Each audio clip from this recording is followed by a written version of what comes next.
நேயர்கள் எல்லாருக்கும் வணக்கம். 2024வது வருடத்தோட பிப்ரவரி மாதம் முடிஞ்சு மார்ச் மாதம் தொடங்க போகுது. அப்போ மார்ச் மாதத்தில் நமக்கு என்னென்னலாம் நடக்கும், இல்லை என்னென்னலாம் நம்ம செய்யலாம், என்னென்னலாம் செய்யக்கூடாது, நம்ம செய்ய வேண்டிய பரிகாரங்கள் என்ன, வணங்க வேண்டிய தெய்வம் என்ன, எது மாதிரியான ஒரு வாழ்க்கை முறை அப்படிங்கிறது நமக்கு அமையும். இது எல்லாத்தையுமே நம்ம ரொம்ப துல்லியமாக தெரிஞ்சுக்கிட்டோம்னா அதுக்கு தக்கன நம்மளுடைய நடத்தைகள் செய்கைகளை மாற்றிக்கலாம். அப்படி பார்த்தோன்னா கிரகங்களோட ராஜா சூரியன் சனியோட கும்பத்தில் இருக்கார். 14ஆம் தேதி மீனத்துக்கு போய் அங்கே இருக்கிற விஷப்பாம்பு ராகுவோட சேர்றாரு. செவ்வாய் மகர ராசியில் உச்சமடைஞ்சு இருக்கார். 15ஆம் தேதி அன்னைக்கு கும்பராசிக்கு போய் சனி பகவானோட சேர்றாரு. 2 பேருக்குமே ஒருத்தருக்கு ஒருத்தர் ஆகாது. ஆனால் 2 பேரும் போய் இப்போ ஒன்றா கூட போகிறாங்க. இதில் நிறைய மாற்றம் அப்படிங்கிறது இருக்குது. புதன் கும்பராசியில் இருக்கார். 7ஆம் தேதி மீனராசிக்கு ராகுவோட போய் சேர்றாரு. 26ஆம் தேதி மேசராசிக்கு போய் குருவோட சேர்றாரு. பார்த்துங்க, புதன் முதல்ல சனியோட இருக்கார், அடுத்து ராகுவோட இருக்கார், அடுத்து குருவோட இருக்கார். 3 வருஷ கிரகத்தோடையும் இருந்துடுறாரு இந்த மாதத்தில். சுக்கிரன் மகரத்துலேருந்து 7ஆம் தேதி கும்பராசிக்கு போய் சனியோட சேர்றாரு. குரு மேசத்துலேயும் சனி கும்பத்துலேயும் ராகு மீனத்துலேயும் கேது கன்னிராசிலையும் இருக்காங்க. இதான் இந்த மாதத்துக்கு உண்டான கிரக அமைப்புகள், ராசி மாற்றங்கள். இதை வச்சு இந்த மாதத்துக்கு உண்டான பலன்கள் அப்படிங்கிறத உங்களுக்கு ரொம்ப துல்லியமாக கணிச்சு வழங்குகிறோம். வீடியோக்குள்ளே போகலாம். மிதுனராசி நேயர்களே, உங்களுக்கு இந்த மார்ச் மாதம் எப்படி இருக்குது அப்படின்னு பார்த்தோன்னா, மார்ச் மாதத்தை பொறுத்த வரைக்கும் உங்களுக்கு நிறைய நல்ல மாற்றங்கள் அப்படிங்கிறது இருக்கும். ஏன்னா சொல்ல வேண்டியதில்லை, கடந்த காலம் அப்படிங்கிறது உங்களுக்கு கண்ணீர் நிறைந்த ஒரு வாழ்க்கை, தூக்கமில்லாத பல இரவுகள், இப்படி தான் நிறையா போயிருந்திருக்கோம். நிறைய தோல்விகள், அவமானங்கள், வீண் பழியெல்லாம் சுமந்துருப்பீங்க. எந்த தப்புமே செய்யலை, ஆனால் பழி என் மேலே விழுந்துருச்சு, அதுக்கு செலவு பண்ணிக்கிட்டு கிடக்கிறேன். இந்த மாதிரியெல்லாம் கடந்த காலகட்டம் அப்படிங்கிறது இருக்கும். இப்போ அப்படியே கொஞ்சம் கொஞ்சமாக அதுலேருந்து மீண்டு வந்துட்டுருங்க. பரவாயில்ல அப்படிங்கிற மாதிரி இந்த அஷ்டம சனி விலகி பாகிஸ்தானத்துக்கு சனி வந்திருக்காரு அப்படிங்கிறதால.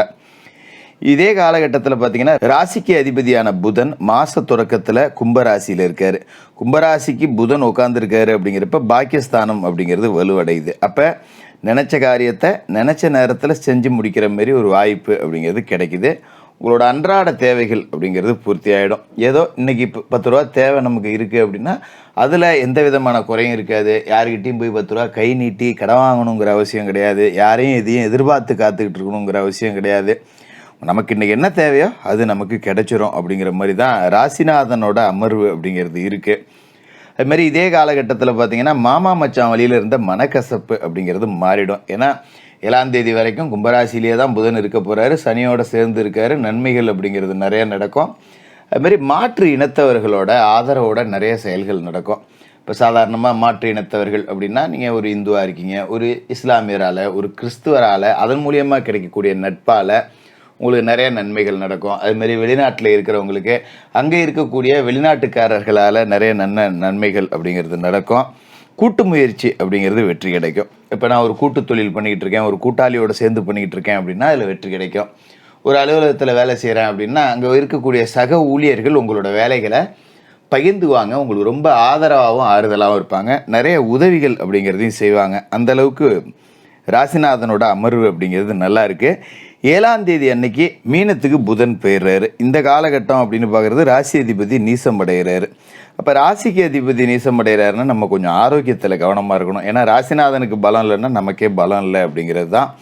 மாதிரி சின்ன சின்ன தடைகள் அப்படிங்கிறது வரும். இப்போ சாதாரணமாக ஒரு வேலை செய்கிறோம் அப்படின்னு பார்த்திங்கன்னா அதிகபட்ச வேலைகளை கொண்டாந்து நமக்கு கொடுப்பாங்க. அலுவலகத்தில் பணிச்சுமை அதிகமாக இருக்கும். மேலதிகாரிகள் கொடுக்குற வேலையை செய்ய மாட்டேன்னு தட்டவும் முடியாது. இதே நேரத்தில் பார்த்திங்கன்னா நமக்கு உடல் ஒத்துழைக்காது. 2 நாளைக்கு லீவு போடலான்னா முக்கியமான வேலை இருக்குது, இப்போ போய் லீவ் போடுறியான்னு லீவ் தரமாட்டாங்க, ஏற்று பேச முடியாது. அப்போ நம்ம சக ஊழியர்களோட அனுசரணை அப்படிங்கிறது தான் உங்களுக்கு உதவியாக இருக்கும். சில பேருக்கு பார்த்திங்கன்னா திடீர்னு ஒரு மனக்கலக்கம் அப்படிங்கிறதும் வரும். என்ன காரணம் அப்படின்னு பார்த்திங்கன்னா ராசிக்கு அதிபதி நீசமடைகிறாரு அப்படிங்கிறது தான். அதோட முக்கியமான விஷயம் என்ன அப்படின்னு பார்த்தீங்கன்னா ராசிக்கு 9வது வீட்டில் பாகிஸ்தானத்தில் சனி பகவானோட சேர்ந்து சூரியன் இருக்கார். இது ஒரு பகை கிரக சேர்க்கை தான், சூரியனுக்கும் சனிக்கும் ஆகாது. அப்போ நமக்குள்ளே என்ன நடக்கும் அப்படின்னு பார்த்தீங்கன்னா அப்பா அம்மாவுக்குள்ளே சின்ன சின்ன வாக்குவாதம், சண்டைகள் அப்படிங்கிறது நடக்கும். அப்போ இந்த காலகட்டத்தில் அப்பா கிட்ட போய் சொத்து கேட்கணும்னு நினைக்கிறவங்க பூர்வீக சொத்தை பிரித்து கொடு, பாக பிரிவினை கொடு அப்படின்லாம் சண்டை போட்டுட்டு இருக்க வேண்டியதில்லை. கொஞ்சம் விட்டு கொடுத்து போயிடலாம்.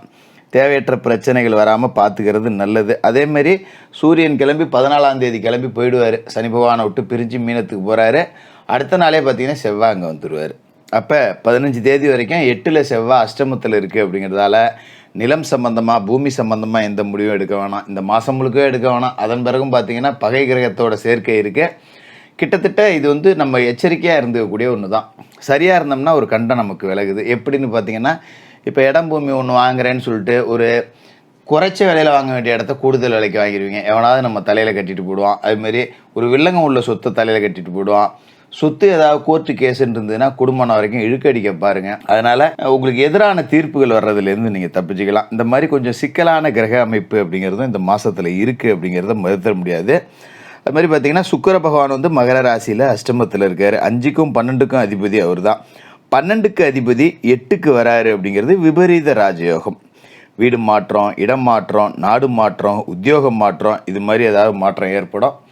ஏற்படலைனாலும் ஏற்படுத்திக்கிறது நல்லது. ஏன்னா இந்த மாற்றம் உருவாகிறது அப்படிங்கிறது தான் உங்களை பொறுத்த வரைக்கும் நல்லது. அப்போ வீடு மாறணும்னு நினைக்கிறீங்களா, ஒரு வாடகை வீட்டில் குடியிருக்க இன்னொரு வீட்டுக்கு உண்மை போகலாம்.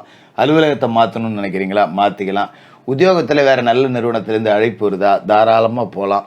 அப்படி எனக்கு எந்த மாற்றமும் வரலை, என்ன ஜோசியரை பண்ணலாம் அப்படின்னா சின்ன சின்ன மாற்றம். நம்ம வீட்டில் படுக்கை அறையை வேறு இடத்துக்கு மாற்றலாம். இல்லைனா ஒரே அறை தான் இருக்கா, சரி இப்போ இந்த பக்கம் தலை வச்சு கொடுத்து இந்த பக்கம் மாற்றி வைப்போம் அப்படின்னு ஒரு சின்ன சின்ன மாற்றங்கள் அப்படிங்கிறத உங்களுக்கு நீங்களே செஞ்சுக்கிட்டீங்க அப்படின்னா ஒரு நல்ல வாய்ப்பு அப்படிங்கிறதும் கிடைக்கும். அதுமாதிரி வண்டி வாகனம் இருக்குது அப்படின்னா கூட வண்டி வாகனத்தை ஒரு வண்டியை கொடுத்துட்டு இன்னொரு வண்டியை வாங்குறது, இந்த மாதிரி ஒரு சின்ன சின்ன மாற்றங்கள் அப்படிங்கிறத செஞ்சீங்க.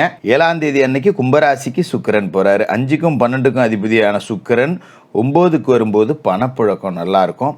அதாவது அலுவலகத்தில் பாராட்டுகள் கிடைக்கும். நான் சொன்னேன் இல்லையா, அதிகபட்ச பணிச்சுமை இருக்கும், எல்லா வேலையும் நம்மகிட்ட திணிப்பாங்கன்னு. அதை எல்லாத்தையுமே செஞ்சு முடிச்சு இவன் தான் கரெக்டு அப்படிங்கிற அளவுக்கு ஒரு நல்ல பெயரையும் வாங்கிடுவீங்க. அதுமாரி மனசில் எதை நினச்சாலும் அதை செஞ்சு முடிக்கக்கூடிய வாய்ப்பு இருக்கும். நண்பர்கள் உங்களுக்கு இந்த காலகட்டத்தில் பெரிய அளவில் ஆதரவாக இருப்பாங்க. இதுமாரி பொது வாழ்க்கையில் இருக்கிறவங்களுக்கு நிறைய பாராட்டுகள் குவியும். கலைத்துறையில் இருக்கிறவங்களுக்கெல்லாம் பெரிய விருதுகள் கிடைக்கக்கூடிய வாய்ப்பு இருக்குது. நல்ல வாய்ப்புகள் கிடைக்கக்கூடிய சந்தர்ப்பங்கள் அமையும். அதுமாதிரி கைவிட்டு போனது, கை நழுவி போன வாய்ப்புகள்லாம் இழுத்து பிடிக்கலாம். அதுமாரி கடந்த காலகட்டத்தில் காணாமல் போன பொருட்கள் கிடைக்கும். ஏதோ ஒரு முக்கியமான பொருள், ஒரு முக்கியமான ஃபோட்டோ எதையாவது தொலைச்சிட்டேன் அப்படின்னா இப்போ அது திருப்பி எதையோ தேட போய் இது கிடைக்கும். அப்படி ஒரு சந்தோஷத்தை கொடுக்கக்கூடிய அமைப்பு அப்படிங்கிறதும் இருக்குது. இருந்தாலும் ராசிக்கு 9ஆவது வீட்டில் சனி செவ்வாய் சேர்க்கை அப்படிங்கிறது இருக்குது. 9ஆம் இடம் அப்படிங்கிறது தந்தையை குறிக்கக்கூடிய இடம், அதை மறந்துடக்கூடாது. நம்ம அந்த இடத்துல போய் சனியோட செவ்வாய் சேர்றாரு அப்படின்னாக்க குடும்பம் வரைக்கும் தந்தையாரோட உடல் ஆரோக்கியத்தில் கொஞ்சம் கூடுதல் கவனத்தோடு இருக்கணும்.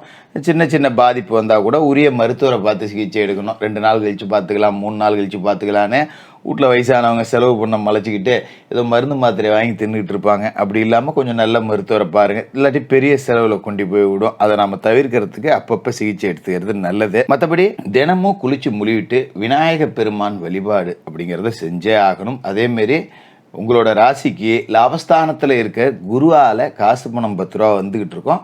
நம்மக்கிட்ட காசே இல்லைனாலும் எங்கேயோ 10 ரூபா கடை அப்படின்னு பிரட்டியாவது போடலாம் காசு. அதை பற்றி கவலைப்பட வேண்டியதில்லை.